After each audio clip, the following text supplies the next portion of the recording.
पुकार का पेट हमेशा खराब रहता था। वो हर समय गंदी बदबू वाली गैस छोड़ता था, इसलिए उसे कोई काम नहीं देता था। 2 दिनों से उसे कोई काम नहीं मिला। पुकार घर पर। पुकार बोला, अरे शर्मिली, जरा बाजरे की रोटी के साथ कच्चे प्याज की चटनी दो। कसम से लस्सी के साथ आनंद आ जाएगा खाने में। शर्मिली, बस यही कमी रह गई है ना। मोहल्ले वालों ने वैसे ही मेरा जीना हराम कर रखा है कि वो देखो पत्थर। पुकार बीवी आ गई बोल बोलकर। पुकार ने कहा, ऐ तुम उनकी बातों में ध्यान मत दो, वो चटनी बना दो। शर्मिली बोली, सच में जी, आपकी थोड़ी बदबू से सारे मोहल्ले वाले परेशान हैं। आप किसी वैद्य से मिलो ना। तभी पुकार थोड़ी सी जगह बनाते हुए एक लंबी गैस छोड़ता है। शर्मिली बोली, उहूं, लो कर दिया काम। किसी दिन पादते हुए कपड़े खराब कर लोगे। छी, बदबू तो देखो। देखो जी, मैं अपने माँ के घर जा रही हूँ और तब तक नहीं आऊंगी जब तक आप अपनी इस बीमारी का इलाज नहीं करवा लेते। और हाँ, अपने साथ क्रिस्टल को भी ले जा रही हूँ। पुकार बोला, ऐसा मत करो शर्मिली। पुकार ने कहा, क्रिस्टल तुम तो रुक जाओ। क्रिस्टल बोला, पापा नहीं, मैं आपकी बदबू में नहीं रह सकता। क्रिस्टल बोला, चलो मम्मी, जल्दी नानी के घर ही चलते हैं। ये बोलकर दोनों घर से निकल जाते हैं। पुकार, हे भगवान, ये मैंने कौन से पाप किए हैं जो तूने मुझे ये बीमारी दे दी। अब तो शर्मिली और मोनू भी छोड़ गए रे। भूख भी जोरों की लगी है। क्या करूं? या तो तू मुझे उठा ले या मेरी बीमारी को दूर कर। उसके बाद पुट्ठा उदास घर से निकल पड़ता है और कुछ दूर जाकर एक आम के पेड़ के पास एक आम तोड़कर खाने लगता है। बुढ़िया बोली, बेटा, बहुत भूखी हूं, ये आम मुझे दे दे। पुकार बोला, ले दादी, तू ही खा ले। भला एक आम से मेरा क्या होगा। पुकार ने आम उसे दे दिया। बुढ़िया बोली, धन्यवाद बेटा, तेरी दयालुता तो अद्भुत है। वो मंदिर में रहने वाली परी थी जिसे दयालु लोग बहुत पसंद थे। वो पुकार की परीक्षा लेने आई थी। उसकी दया भावना को देख उसने पुकार की मदद करने का फैसला किया। परी बोली, पुकार, तुम बहुत दयालु हो। तुम्हें भूख लगी है, आओ मेरे पास, मैं तुम्हारी समस्या का हल कर देती हूँ। पुकार पीछे मुड़कर देखता है तो वहां उसे बहुत सुंदर सी सफेद कपड़े पहने हुई, सुनहरे बालों वाली, हाथ में एक चमचमाती छोटी सी छड़ी लिए हुए परी दिखाई देती है। घबराहट में उसकी गैस छूट जाती है। शर्म से पुकार का मुंह खुला का खुला रहता है। परी बोली, हा हा हा, मैं परी हूं पुकार, शर्माओ मत, मैं तुम्हारी मदद करूंगी।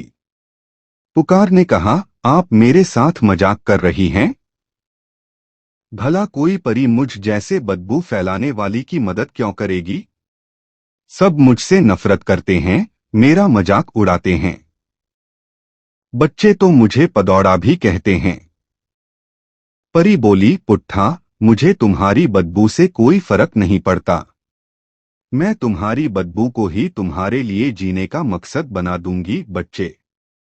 पुकार बोला, क्या ऐसा हो सकता है?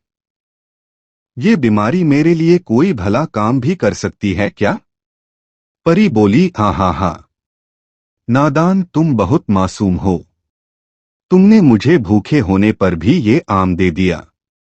लो, पहले तुम आम खाकर अपनी भूख मिटा लो। पुकार बोला, परी माँ, ये आम तो बड़ा ही स्वादिष्ट है। इतना मीठा आम मैंने कभी नहीं खाया। आहा हा। परी बोली, बेटा, यही आम तेरा आशीर्वाद बनेगा। सुनो पुकार, तुमने जो आम खाया है ना, वो कोई मामूली आम नहीं है, वो एक जादुई आम है। कल सुबह जब तुम शौच करोगे तो शौच की जगह तुम्हें इसके बदले एक सोने का आम मिलेगा। पुकार बोला सोने का आम और पीछे से डॉट। नहीं नहीं पारी जी, मैं इतना दर्द कैसे। नहीं नहीं। परी बोली अब हर रोज सुबह बदबूदार गैस छोड़ने के बाद तुम शौच के लिए जाना और तुम्हें एक चमचमाता हुआ असली सोने का आम मिलेगा, जिसे बेचकर हर इच्छा पूरी कर सकते हो और एक बहुत बढ़िया आदमी बन सकते हो। घबराना नहीं, आम तुम्हें कोई दर्द नहीं देगा।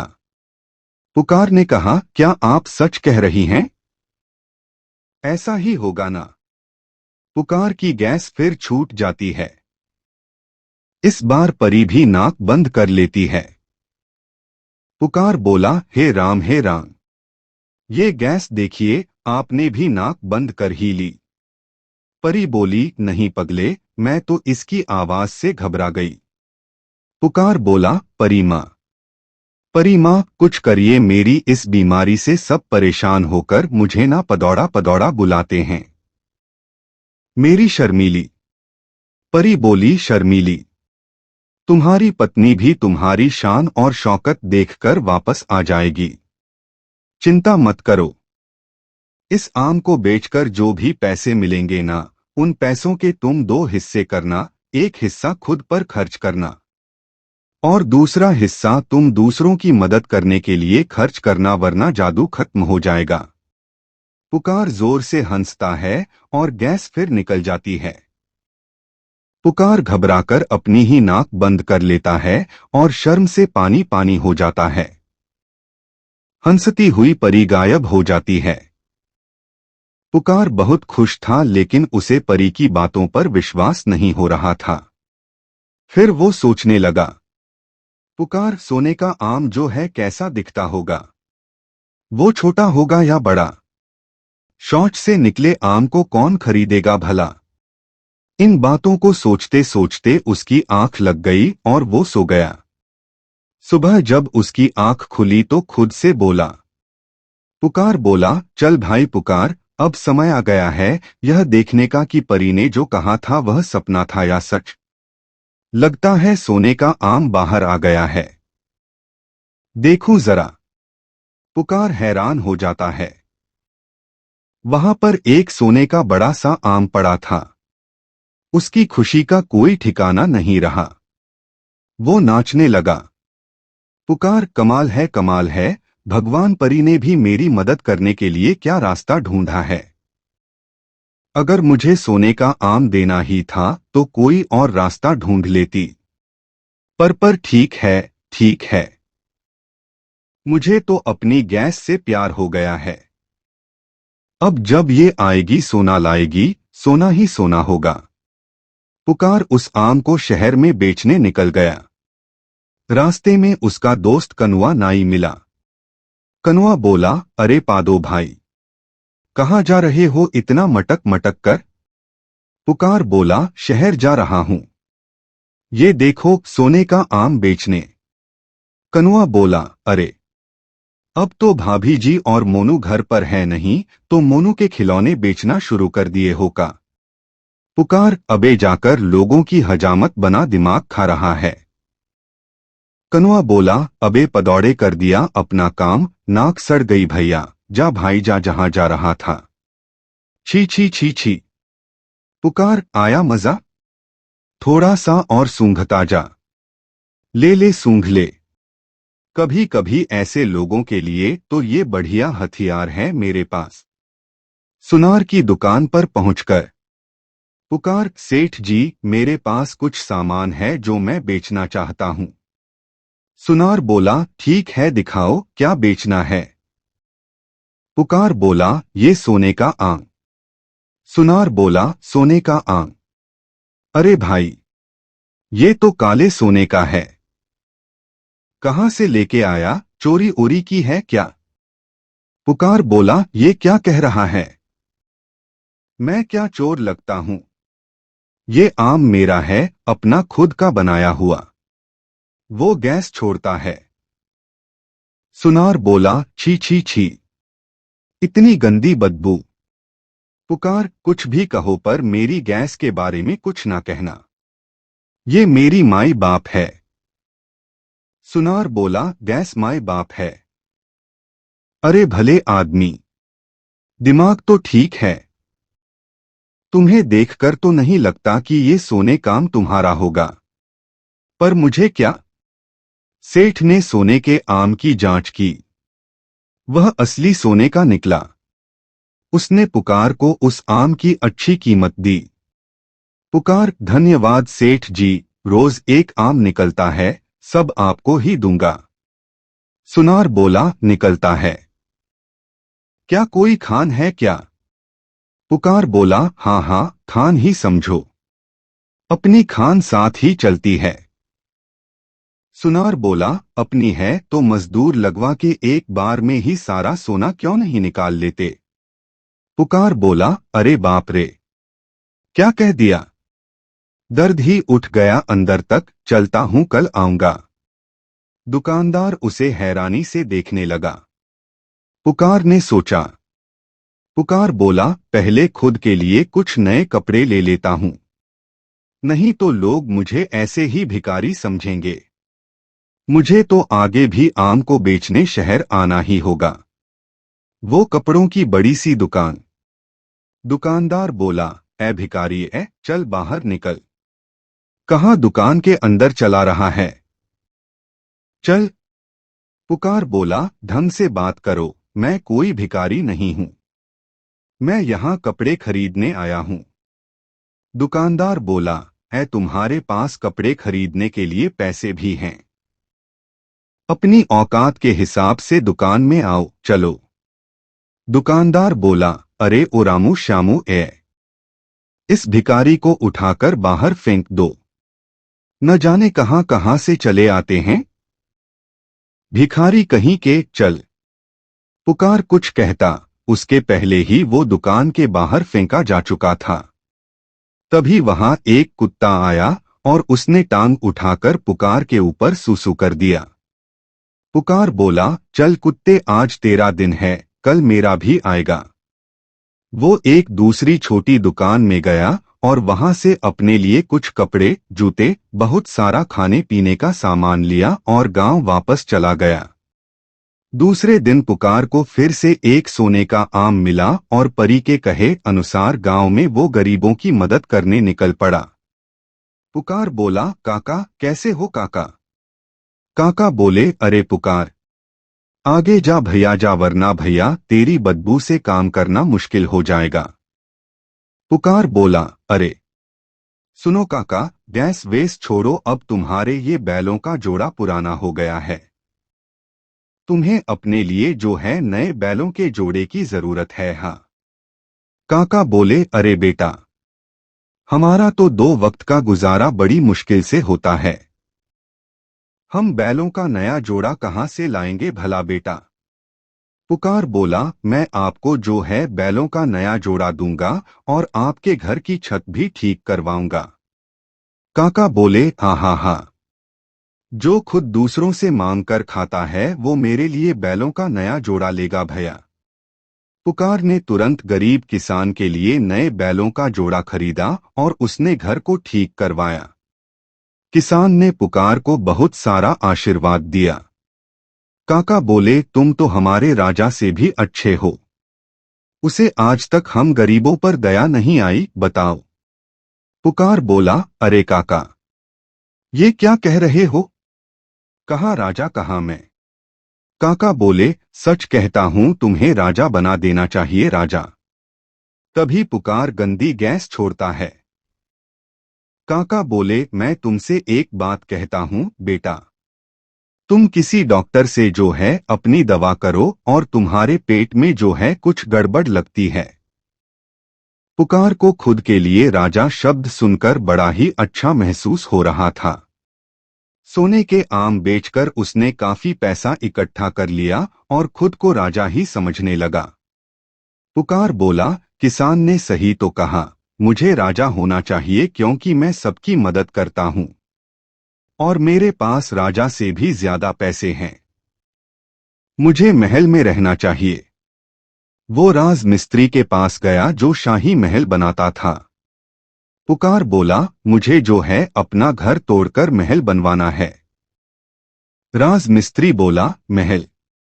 अरे, दिमाग ठिकाने पर है? तुम्हारे पास पैसे भी हैं?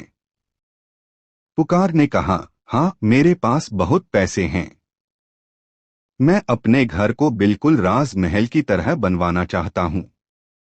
राज मिस्त्री बोला, पहले ये बताओ, तुम्हारे पास इतने पैसे कहाँ से आए? पुकार बोला, सोने की खदान है मेरी, तुम अपना काम करो।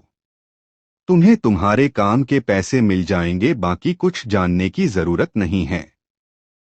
राज मिस्त्री बोला, अच्छा, ऐसा है तो ठीक है, मैं कल से काम शुरू कर देता हूँ। पुकार बोला, मुझे जो है मेरा गुसलखाना ना सबसे ज्यादा आलीशान चाहिए। उसकी हर चीज सोने की हो, बाल्टी, लोटा, दीवार, खिड़की और बैठने की कुर्सी भी। हाँ। राज मिस्त्री बोला, इतना आलीशान गुसलखाना? अरे भैया, तुम क्या उसमें रहोगे? पुकार बोला, आज मेरे पास जो है वो सब शौच की वजह से है। इसीलिए मुझे शौच की जगह सबसे शानदार बनवानी है। तभी पुकार ने बहुत जोरदार बदबूदार गैस छोड़ी। मिस्त्री का सर चकरा गया। राज मिस्त्री बोला, शौच की वजह से डॉट? ठीक है, मैं समझ गया हूं। तुम जाओ यहां से, मैं कल आ जाऊंगा। भैया जाओ जाओ। तभी वहां एक भिखारिन आती है। भिखारिन बोली, बेटा, कुछ मिल जाता तो पेट भरता। पुकार बोला, अभी मेरा सब कुछ गुसलखाने के लिए है, जा भाग जा यहां से।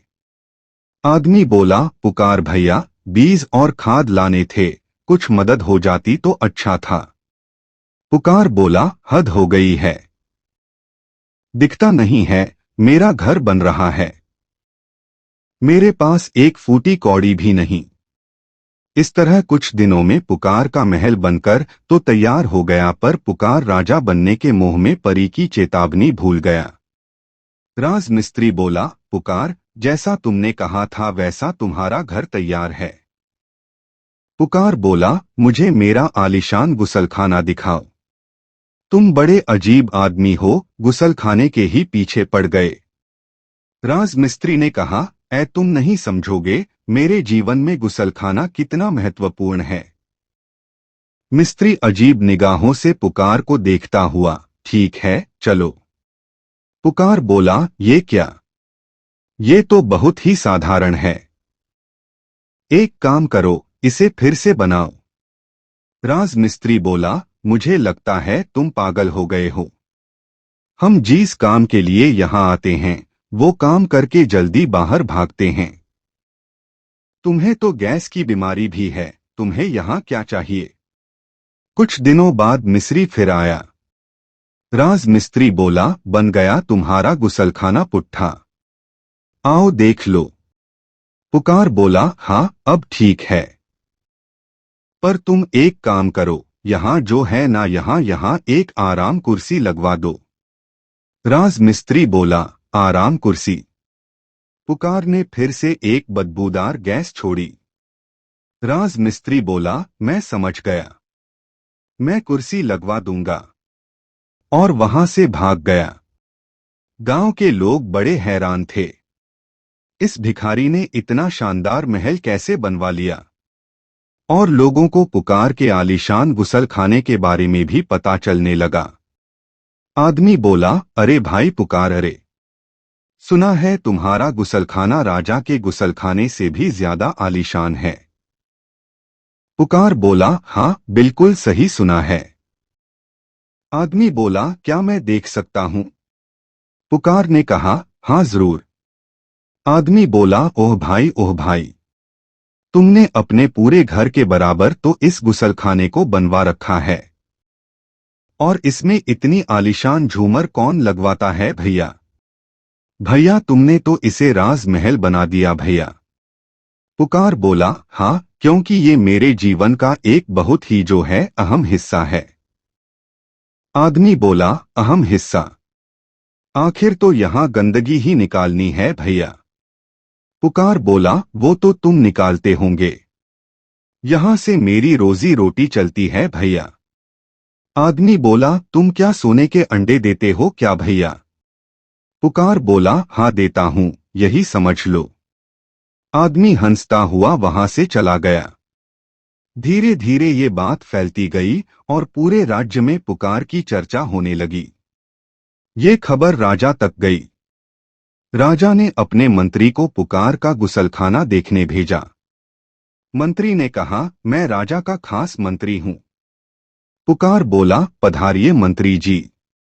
तभी उसकी गंदी गैस निकल गई। मंत्री ने नाक बंद कर ली। मंत्री बोला, मुझे तुम्हारे गुसलखाने में जाना है। पुकार बोला, क्या आपको शौच लगी है? मंत्री ने कहा, नहीं, बस मुआयना करना है। पुकार बोला, जरूर देखिए। मंत्री नाक बंद करके गुसलखाने के अंदर जाता है। मंत्री बोला, अबे ये गुसलखाना है? पुकार बोला, जी मंत्री जी, ये गुसलखाना है। मंत्री वापस आकर राजा को बताता है। राजा ने कहा, क्या वो कोई राजकुमार है? मंत्री बोला, वो एक अनाथ गरीब लड़का है। न जाने कहां से उसके पास रातों रात इतने पैसे आ गए हैं कि उसने इतना आलीशान महल जैसा घर बनवा लिया, और घर से भी ज्यादा आलीशान गुसलखाना। महाराज, मुझे वो कोई जादूगर लगता है। देश को खतरा हो सकता है। राजा आदेश देते हैं कि पुट्टा को लाया जाए। पुकार बोला, महाराज की जय हो। आपने मुझे यहां क्यों बुलाया? क्या आप मेरा गुसलखाना देखना चाहते हैं? तो उसे देखने के लिए तो आपको घर आना होगा, मुझे यहां बुलाकर क्या फायदा? राजा बोला, चुप रहो बदतमीज। मुझे ये बताओ, तुम्हारे पास इतने पैसे कहां से आए? राजा को गुस्से में देखकर पुकार थोड़ा डर गया और उसने सारी सच्चाई राजा को बता दी। पुकार की बात सुनकर राजा और गुस्से में, क्या कहा तुमने? जब तुम शौच करने जाते हो तो सोने का आम निकलता है। पुकार बोला, जी महाराज, मैं सच कह रहा हूं। राजा बोला, ठीक है। राजा ने कहा, सैनिकों, सुबह जब ये शौच को जाए तो हम सब देखेंगे ताकि इसकी बात में कितनी सच्चाई है पता चल जाए। लेकिन याद रहे, अगर तुमने झूठ कहा होगा तो हम तुम्हें आजीवन जेल में डाल देंगे। पुकार बोला, जैसा आपका हुक्म महाराज। पुकार को रात भर कैद खाने में रखा गया। दूसरे दिन सुबह उसे एक बड़े से मैदान के बीच में शौच करने को कहा गया। पुकार बोला, महाराज, मैं यहाँ कैसे शौच कर सकता हूँ? राजा बोला, अगर जिंदा रहना है तो करना तो तुम्हें यहीं पड़ेगा। पुकार ने अपनी आंखें बंद की और मैदान के बीच में बैठ गया, जहां चारों तरफ बहुत सारे लोग बैठे हुए थे। उसके शौच करते ही सब ने बदबू से नाक पकड़ ली। राजा बोला, सैनिकों, देखो क्या वहां कोई सोने का आम है? सैनिक बोला, महाराज। महाराज, यहाँ तो बस बदबू ही बदबू है, और इस नामुराद ने तो ये रायता फैला रखा है। छी छी छी, कोई सोने काम नहीं है। राजा बोला, क्या? क्यों झूठे मक्कार, तू हमें क्या कहानी सुना रहा था? अब सही सही बता कि तुझे इतने पैसे कहां से मिले? पुकार बोला, महाराज। महाराज, मैंने आपको सब सच बताया है, कुछ भी झूठ नहीं कहा। मुझे खुद समझ में नहीं आ रहा है कि वहां सोने का आम क्यों नहीं निकला। राजा बोला, सोने का आम इसलिए नहीं निकला क्योंकि तूने झूठ बोला। परी बोली, एक हिस्सा खुद पर खर्च करना और दूसरा हिस्सा तुम दूसरों की मदद करने के लिए खर्च करना, वरना जादू खत्म हो जाएगा। पुकार बोला, मुझे लालच नहीं करना चाहिए था। अगर गरीबों की मदद करता रहता तो मेरी शर्मिली और क्रिस्टल भी मेरे साथ होते। दोस्तों, आपको यह कथा कैसी लगी? अपने विचार और सुझाव कमेंट में जरूर दें। हमारी कथाओं को लाइक करें, हमारे चैनल को सब्सक्राइब करना न भूलें। हमारी कथाओं को शेयर जरूर करें, जिससे लोगों को अच्छा ज्ञान प्राप्त हो। जय श्री राम भक्तों।